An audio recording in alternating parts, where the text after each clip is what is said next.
Hey everyone, ओम नमः शिवाय and welcome back to the channel. I hope कि आप सभी ठीक होंगे और अपना भी ध्यान रख रहे होंगे और आप सभी की तैयारी भी एकदम अच्छे से चल रही होगी। और सबसे ज़्यादा जो कमेंट आ रहे थे वो यूपी टेट के रिगार्डिंग आ रहे थे कि दीदी यूपी टेट का एग्ज़ाम के लिए क्या क्या चीज़ें पढ़नी चाहिए, क्योंकि ज़्यादा टाइम नहीं है और क्योंकि डीएलएड के भी एग्ज़ाम आ रहे हैं। सबसे बड़ी प्रॉब्लम ना यही है कि अभी इस टाइम पर लगातार बहुत सारे एग्ज़ाम हैं और ऐसा नहीं है जितने भी लोग बीएड कर रहे हो या फिर डीएलएड कर रहे हो सभी ने, मुझे लगता है, होमगार्ड का फॉर्म भरा होगा और जहाँ तक है यूपी लेखपाल का फॉर्म भरा होगा, उसके बाद यूपी पुलिस का, उसके बाद है यूपी टेट का एग्जाम और डीएलएड के एग्जाम भी हैं उनके। तो इसी वजह से वो काफ़ी ज़्यादा कंफ्यूज है कि हम किस चीज़ की पढ़ाई करें, पहले डीएलएड करें या फिर यूपी टेट की तैयारी करें। तो देखो, अगर मैं बात करूँ, देखो जो भी लोग डीएलएड कर रहे हैं तो उनको थोड़ा सा ये ध्यान रखना कि अब सेकंड सेमेस्टर के और फोर्थ सेमेस्टर के एग्जाम जल्दी हो सकते हैं। मुझे लगता है शायद मई में हो जाएंगे हमारे एग्जाम। एग्जैक्ट तो ना तो मुझे पता है ना आप सभी को पता है कि कब हमारे एग्जाम होंगे। तो ये चीज़ें रही थी। और देखो, कुछ लोगों का ना ये कमेंट रहेगा कि दीदी हम डीएलएड के फर्स्ट सेमेस्टर में या सेकंड सेमेस्टर में हैं, तो क्या हम सीटेट का फॉर्म भर सकते हैं? तो ऑफ कोर्स आप लोग चाहे सीटेट मतलब डीएलएड के पहले सेमेस्टर में हो या सेकंड सेमेस्टर में हो या थर्ड में हो, फोर्थ में हो, किसी भी सेमेस्टर में हो, आप यूपी टेट का फॉर्म आप भर सकते हो। यूपी टेट का फॉर्म ऐसे ही भरा जाएगा जैसा हर बार भरा जा रहा था, लेकिन इसमें एक चीज़ इस बार थोड़ा सा अलग हुई है, वो कि एक सेल्फ डिक्लेरेशन फॉर्म कुछ आपको अपना हाथ से लिखा हुआ भरना है। उसमें थोड़ा-सा आपको बताना है कि हाँ, जो-जो चीज़ें मैंने लगाई हैं, जो-जो मैंने डॉक्यूमेंट्स में लगाए हैं, वो सब मतलब मेरे अपने हैं, ओरिजिनल हैं। इस तरह की शायद कुछ चीज़ें हैं। मुझे भी एग्ज़ैक्ट बहुत ज़्यादा जानकारी नहीं है उस बारे में तो, क्योंकि मुझे फॉर्म वगैरह मैंने अभी फिल नहीं किया है। मैं थोड़ा-सा वेट कर रही थी कि अभी थोड़ा टाइम बाद मैं फॉर्म फिल करूँगी। टाइम उसका पहले ही पता है कि एग्ज़ाम जुलाई में होना है। और मैं आज जो बात करने वाले हैं, मतलब मैं क्या, हम आप दोनों बात करने वाले हैं जो, ये करेंगे कि यूपी टेट की तैयारी कहाँ से कर सकते हैं, क्या-क्या चीज़ें रह सकती हैं और कैसे-कैसे कहाँ से चीज़ें तैयार कर सकते हैं। तो फॉर्म तो मैं भी भरने वाली हूँ, हालाँकि मेरा ये एग्ज़ाम पास हो रखा है। पहले जब ये पहले आया था एग्ज़ाम तब मैंने क्लियर कर लिया था और सीटेट भी पास है। ऐसा कुछ कंपल्सरी नहीं है मुझे देना, लेकिन फिर भी मुझे लगता है कि अगर मैं ये एग्ज़ाम फॉर्म फिल करती हूँ तो शायद कुछ ना कुछ सीखने को ही मिलेगा, क्योंकि मेरा थोड़ा-सा रिवाइज़ भी हो जाएगा जितनी भी टीचिंग से रिलेटेड चीज़ें थी, क्योंकि मैं काफ़ी टाइम से मैंने जितनी भी टीचिंग से रिलेटेड चीज़ें थी मैंने कुछ नहीं पढ़ा, क्योंकि मैं अदर एग्ज़ाम में लगी हुई थी। आप सभी को पता होगा, यूपी पुलिस, यूपीएसआई, इन सभी एग्ज़ाम की तैयारी कर रही थी। तो टीचिंग से तो बिल्कुल पत्ता ही अलग हो चुका था, मतलब हो चुका था क्या, अभी भी है। तो अभी इसी के बारे में बात करते हैं। फॉर्म अपना फिल कर लेना, सभी चीज़ें कोशिश करना कि कुछ मिस्टेक ना हो, जितनी चीज़ें हो सकें। अपनी तरफ से पूरी कोशिश करने की कुछ भी चीज़ें मिस्टेक ना हो। आप कैफ़े पर फॉर्म भरवाते हो, लेकिन आप ये चीज़ ध्यान नहीं रखते। आप बिल्कुल कैफ़े वाले पर ही ट्रस्ट करते हो कि बिल्कुल सही भरा होगा। आपको खुद को भी ध्यान रखना है कि जैसे-जैसे वो फॉर्म फिल कर रहे हैं, वहीं बैठकर आप देखते रहना कि सभी चीज़ें सही लिखी हुई हैं, नहीं लिखी हुई। सभी चीज़ें अपनी सही-सही डॉक्यूमेंट अपने अपलोड कर देना। फॉर्म भरने के बाद बारी आती है कि आप तैयारी कैसे करोगे चीज़ें। देखो, मुझे लगता है जहाँ तक कि मैं आप सभी को अपनी बुक भी बता दूँगी कि मैं कौन-सी बुक से पढ़ रही थी और मेरे पास मैंने इन 2 बुक्स के अलावा कोई बुक्स अलग से नहीं ली थी। तो सबसे पहले देखो, सबसे पहले जब मतलब आप पढ़ना शुरू कर रहे हो या कुछ भी चीज़ें आप अपनी तैयार कर रहे हो, तो देखो पहले इसमें 2 पेपर रहेंगे, आप देख लेना आपको कौन-सा पेपर देना है। या तो आप दोनों एक साथ दे सकते हो या फिर आप अलग-अलग एक पेपर दे सकते हो, सेकंड पेपर दे सकते हो। सबसे कन्फ्यूज़िंग पार्ट ना लोगों का ये रहता है कि लैंग्वेज को लेकर, कि लैंग्वेज कौन-सी चूज़ करनी है। जहाँ तक मैं अपनी बात करूँ तो मुझे लगता है अगर हम पहली लैंग्वेज को हिंदी लेते हैं और सेकंड लैंग्वेज को इंग्लिश लेते हैं या फिर संस्कृत लेते हैं, जो भी आपको सूटेबल लगती है। अगर आपकी इंग्लिश अच्छी है तो इंग्लिश ले लेना, और उसके बाद संस्कृत अच्छी है तो संस्कृत ले लेना। बस एक चीज़ याद रखनी है कि आपने जो भी 2 लैंग्वेज ली है, दोनों लैंग्वेज सेम नहीं होनी चाहिए। अगर आपने पहली हिंदी ले ली तो सेकंड लैंग्वेज भी हिंदी मत ले लेना, ऐसा करना है। अगर पहली इंग्लिश ले ली है तो सेकंड इंग्लिश नहीं लेनी, मतलब दोनों लैंग्वेज अलग-अलग होनी चाहिए। बाकी आप कोई सी भी ले सकते हो, इंग्लिश को पहली ले सकते हो, इंग्लिश को दूसरी ले सकते हो, संस्कृत को पहली, हिंदी को दूसरी। ऐसे करके आप कुछ भी करके मतलब 2 लैंग्वेज आपको लेनी है, दोनों अलग-अलग होनी चाहिए। ये आपको एग्ज़ाम फॉर्म जिस टाइम पर फिल करोगे शायद तभी फिल करना होता है कि आपको लैंग्वेज कौन-सी चूज़ करनी है।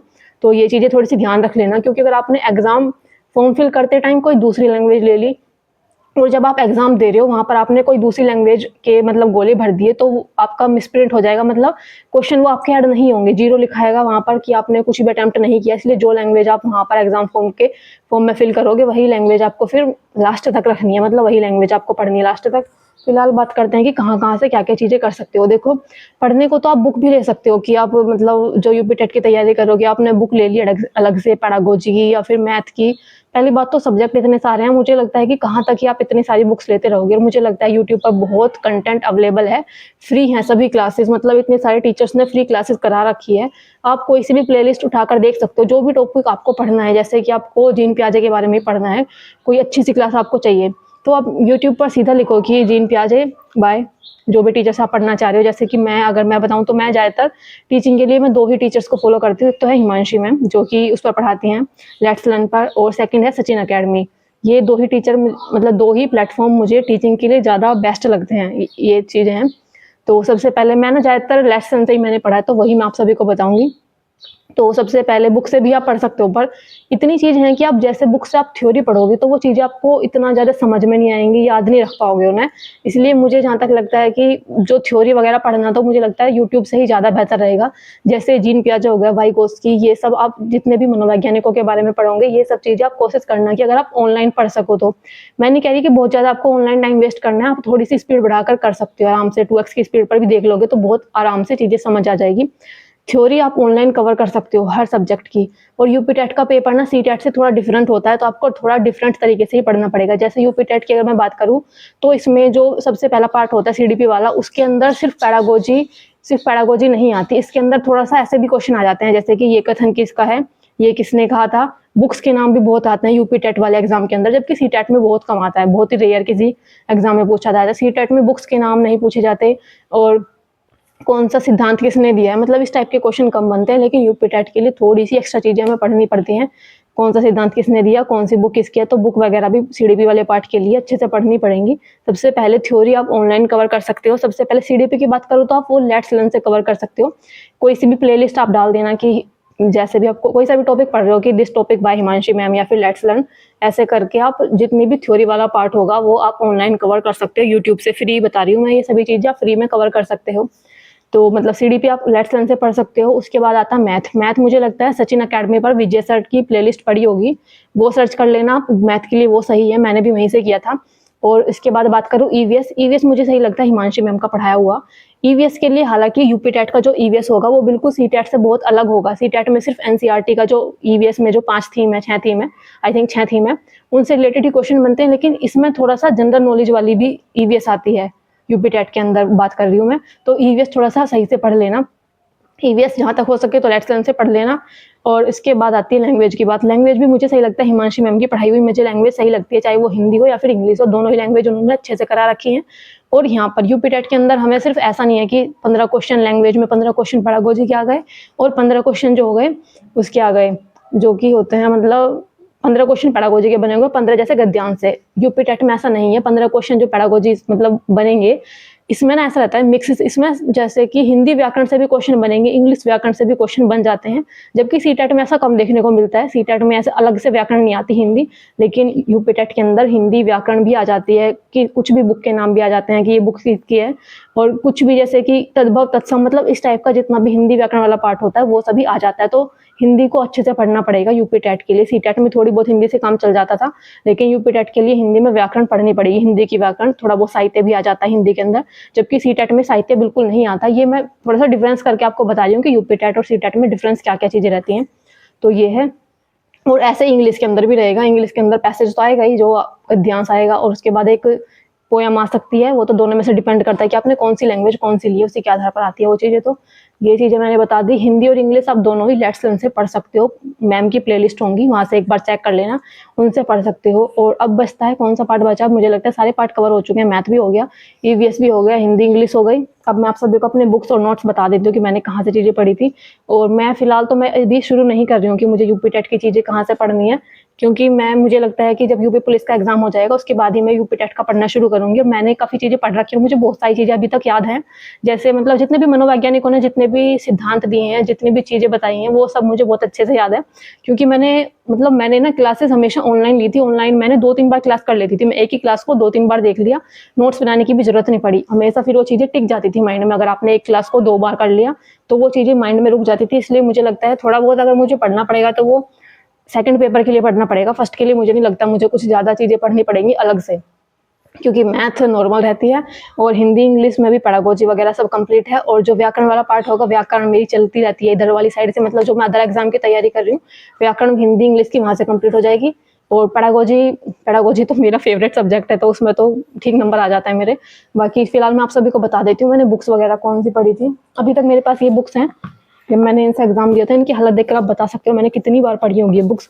ये थी अरिहंत की। देखो मैं जरूरी नहीं कह रही कि आपको यही बुक लेनी है, जोन सी आपको सही लगे, जिसका रिव्यू, जिसकी रेटिंग अच्छी हो, जिसके रिव्यू अच्छे हो, वो वाली बुक आप ले लेना। मैंने ऑफलाइन ली थी क्योंकि ये बुक और काफ़ी टाइम पहले ली थी। मैंने अरिहंत की ये वाली बुक मंगाई थी, TET and CTET and TETs. इसके अंदर मेनली अगर बात करूँ तो ना इसमें सीटेट के क्वेश्चन पेपर ज़्यादा हैं, और जबकि टैट के यानी कि यूपी टैट या उत्तराखंड टैट ये वाले क्वेश्चन पेपर कम मिलेंगे। अगर हो सके तो आप यही मंगाना, मतलब ये वाली मत मंगाना जिसमें यूपी टैट की हो, बेसिकली पूरा सब चीज़ें यूपी टैट की हों। मतलब थ्योरी आप ऑनलाइन कवर कर लेना, जितनी भी चीज़ें हैं सभी ऑनलाइन पढ़ लेना। उसके बाद जब प्रैक्टिस करोगे ना, प्रैक्टिस के लिए आप प्रैक्टिस सेट लगाने से बेहतर है कि आप पीवाईक्यू क्वेश्चन पेपर की एक बुक ले लेना। इस तरह से अभी तक जितने भी यूपी टेट के पेपर हुए हैं 2011-12 से लेकर अभी 2026 तक जितने भी यूपी टेट के पेपर हुए हैं, उन सभी पेपर को कर लेना घुमा फिरा कर। आपको 4-5 क्वेश्चन तो पीवाईक्यू से ही मिल जाएंगे।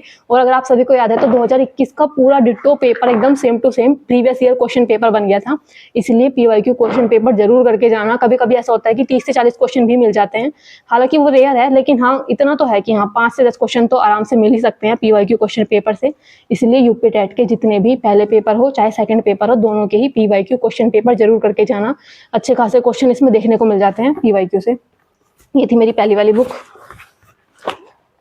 इसकी हालत ऐसी हो रही है क्योंकि मैंने बहुत बार पढ़ी थी, और मैंने यूपी टेट के लिए तो मैंने कम ही पढ़ी थी, लेकिन सी टेट के लिए मैंने पूरी, इस बुक के अंदर कितने पेपर थे इसमें अलग से नहीं लिखा हुआ, नंबरिंग नहीं लिखी हुई, लेकिन इसके अंदर मुझे लगता है हाँ 20-22 समथिंग यूपी सी टेट के पेपर थे। तो ये मैंने फर्स्ट पेपर के लिए ली थी, अरिहंत की थी, और ये मैंने सेकंड पेपर के लिए ली थी, ये भी अरिहंत की है सी टेट के लिए मोस्टली। तो मैं बता रही हूँ आप सभी को यह वाली बुक लेने की जरूरत नहीं है, क्योंकि ये सिर्फ सी टेट के मोस्टली सी टेट पर रिलेटेड है। तो आप यूपी टेट वाली लेना जिसमें यूपी टेट के सारे पीवाईक्यू क्वेश्चन पेपर हो, मतलब थ्योरी आप ऑनलाइन कवर कर लोगे। ये मैंने बता दिया पीवाईक्यू के लिए। अब बचता है जो आपको प्रैक्टिस करनी है, क्योंकि ओएमआर आपने देखा होगा सी टेट का भी पेपर हुआ है, कितना कम टाइम उसमें पड़ जाता है, मतलब लोगों के ना क्वेश्चन छूट जाते हैं। और पासिंग परसेंटेज भी आपने देखा होगा कितने कम लोग इस बार सी टेट का एग्जाम पास कर पाए हैं।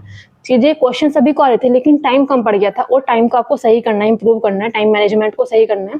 तो आप ये काम करना, या तो आप आरडब्ल्यूए पर या फिर टेक्स्ट बुक पर बहुत ही अच्छे रेलिवेंट एकदम मॉक टेस्ट बनाते हैं, ओएमआर मंगा लेना, ऑफलाइन ओएमआर मंगा लेना। जितने भी आप क्वेश्चन पेपर सोल्व करोगे ना यूपी टेट के, या प्रैक्टिस सेट जितने भी लगाओगे, सभी को ओएमआर पर साथ साथ फिल करते रहना। तो आपको वहाँ मतलब एग्जाम हॉल में बिल्कुल भी टाइम की टेंशन नहीं हैगी, मतलब टाइम कम नहीं पड़ेगा। अपनी ओएमआर मंगा लेना, जितने भी आप प्रैक्टिस सेट लगाओ, टेक्स्ट बुक से आप प्रैक्टिस सेट लगा लेना। बुक के लिए पीवाईक्यू क्वेश्चन पेपर अलग से मंगा लेना, क्योंकि पीवाईक्यू क्वेश्चन पेपर भी आप वैसे टेक्स्ट बुक से लगा सकते हो, लेकिन वहां से चीजें याद नहीं रह पाएंगी जितनी अच्छे से बुक में याद रह पाती है। बुक को आपको 2-3 बार पढ़ना है। पीवाईक्यू जो क्वेश्चन पेपर की बुक होगी उसको सिर्फ ऐसा नहीं कि सोल्व किया और बस हो गया काम। जितने भी क्वेश्चन है ना वो सबको रट लेना, बिल्कुल बिल्कुल रटा होना चाहिए कि हाँ पूरे आपको जितने भी पीवाईक्यू है सभी आपको एकदम उंगलियों पर होने चाहिए कि हाँ ये वाले क्वेश्चन पढ़ रखे हैं इस तरह से। और जो प्रैक्टिस लगाओगी वो आप टेक्स्ट बुक या जो आप जहाँ से लगाना चाहो, आरडब्ल्यू है, टीडब्ल्यू है, टेक्स्ट बुक है, जहाँ से आपको सही लगे। लेकिन मुझे सही बताऊँ तो मुझे टेक्स्ट बुक के ज़्यादा सही लगते हैं, रेलिवेंट से लगते हैं। तो चीज़ें मैंने बता दी। थ्योरी के लिए ऑनलाइन आप पढ़ सकते हो, और जो पीवाईक्यू क्वेश्चन पेपर के लिए बुक ले लेना। प्रैक्टिस करनी हो तो ओएमआर के साथ करनी है प्रैक्टिस, और वो कर सकते हो आप टेक्स्ट बुक से। और अब बचता है, मैं आपको एक नोट्स और दिखा देती हूँ जो मैंने काफ़ी टाइम पहले, हिमांशी मैम का टेलीग्राम चैनल था, नाम मुझे याद नहीं आ रहा, लेट्स लर्न स्क्वाड करके शायद कुछ नाम था, वहाँ से मैंने ये वाले नोट्स निकलवाए थे। और मुझे लगता है ना अभी भी मैम के ये पुराने नोट्स हैं अभी भी, लेकिन ये बहुत हेल्पफुल होते हैं। आई थिंक एक ही जैसे 4 हैं ना, 4 सब्जेक्ट हैं। तो मैम मतलब आपने देखा होगा मैम मैथ नहीं कराती, बाकी सभी सब्जेक्ट कराती हैं, मतलब मैथ की पेडागोजी कराती हैं, लेकिन मैथ वैसे नहीं पढ़ाती। तो सबसे पहले हिंदी की पेडागोजी वाले ये नोट्स थे मैम के। तो ये इतने हैं, छोटे से ही थे, मतलब आराम से अगर आपके पास ज़्यादा टाइम नहीं बचता, बाई चांस आप दूसरे एग्जाम की तैयारी कर रहे हो, जैसे आप यूपीएसआई का जैसे पेपर हुआ है, आप यूपी पुलिस के, यूपी होमगार्ड के, लेखपाल की तैयारी कर रहे हो, और आप सीटेट इसको यूपी टेट को ज़्यादा टाइम नहीं दे रहे, तो आप लास्ट टाइम पर इन नोट्स से भी पढ़ सकते हो। इस टाइप के नोट्स होंगे, टेलीग्राम पर आपको मिल जाएंगे। मैम ने, अब मुझे पता नहीं इस टाइम पर है नहीं है, लेकिन जिस टाइम मैंने ये निकलवाए थे मैंने टेलीग्राम से निकलवाए थे ये। तो देखो इस टाइप से छोटे से हैं ये। मैं आपको एक बार अंदर से दिखा दूंगी कि किस टाइप कैसे हैं, मतलब क्या कंटेंट है इसके अंदर। ये इंग्लिश का है, सेकंड वाला इंग्लिश है, और ये सीडीपी वाला पार्ट है, और एक और सब्जेक्ट बचेगा ना, ईवीएस कहाँ गया, और ये ईवीएस वाला पार्ट है। तो 4 सब्जेक्ट के नोट्स हैं, छोटे छोटे से, मतलब अगर बहुत ज़्यादा टाइम नहीं बचता, आप अदर एग्जाम की तैयारी कर रहे हो, यूपी टेट का आपको थोड़ा बहुत टाइम में पढ़ना है, तो ये नोट्स काफ़ी बेहतर हैं। टेलीग्राम पर देख लेना, मैम के टेलीग्राम पर शायद अभी भी पढ़े हो ये वाले नोट्स। मैं अंदर से भी दिखा दूंगी कि क्या कंटेंट है। तो ये चीज़ें हैं, थोड़े से नोट्स मैंने जो मैं उसके निकलवाए थे, ज्योग्राफी के सर पढ़ाते थे ये भी, लेकिन ये मुझे इतने ज़्यादा कुछ खास नहीं लगे, ये ज़्यादा ना इनसे बेनिफिट हुआ था। तो ये वाले तो मैं बिल्कुल आपको रिकमेंड नहीं करूँगी, ज़्यादा अच्छे नोट्स नहीं थे ये, लेकिन ये वाले जो मैम ने दे रखे थे टेलीग्राम पर, ये काफ़ी अच्छे नोट्स थे। तो आई होप कि मैं कुछ चीज़ें मैंने आप सभी को क्लियर कर दिया कि कहाँ कहाँ से क्या क्या चीज़ें पढ़ सकते हो। अभी फ़िलहाल मैं इतना ही रिकॉल कर पा रही हूँ कि मैं आपको क्या-क्या बता सकती हूँ। बाकी आपको कुछ पूछना हो तो प्लीज़ कमेंट कर देना, मैं रिप्लाई कर दूँगी। चीज़ें मैंने बता दी हैं, और बाकी कुछ पूछना हो यूपी टेट, सी टेट जिस भी चीज़ से रिलेटेड पूछना हो तो बाकी कमेंट कर देना। मिलते हैं नेक्स्ट वीडियो में, तब तक के लिए bye bye, take care and Radhe Radhe.